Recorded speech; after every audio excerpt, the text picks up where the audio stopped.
Somos una compañía que nos dedicamos a mejorar las ventas para nuestros clientes dentro de lo que es el entorno retail.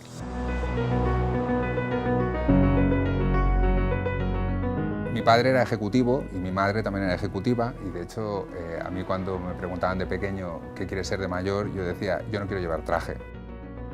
Quiero provocar un cambio y quiero que las cosas sean más abiertas y tú como responsable de la compañía también tienes que aprender a cambiar, ¿no?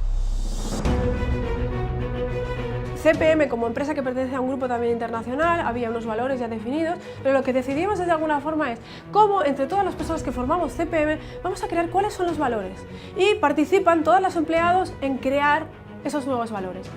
De alguna forma yo me incorporo para decir, vamos a hacer que las personas sean más felices en su puesto de trabajo y crean mucho más en lo que van a hacer.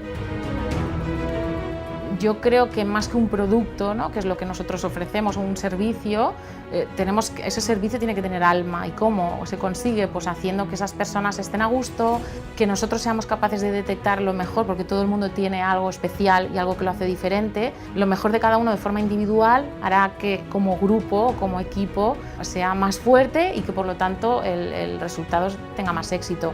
Esto puede ser pues simplemente la vía de entrada o algunos primeros trabajos y puedes trabajar con nosotros pues simplemente fines de semana, pero si tienes ganas de quedarte y seguir aprendiendo, pues puedes ir pasando de posiciones más de campo o ya ir pasando a posiciones más internas de la compañía, donde puedes estar llevando proyectos o puedes estar llevando clientes o puedes estar pues, como desarrollador de sistemas.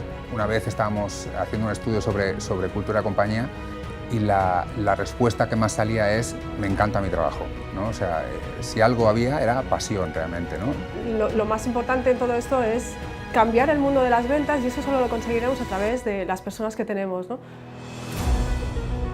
Ven con nosotros, o sea, pruébanos y lo intentaremos juntos, ¿no? Intentaremos juntos cambiarlo, ¿no?, de alguna forma. Nuestra empresa no solo son productos, es verdad.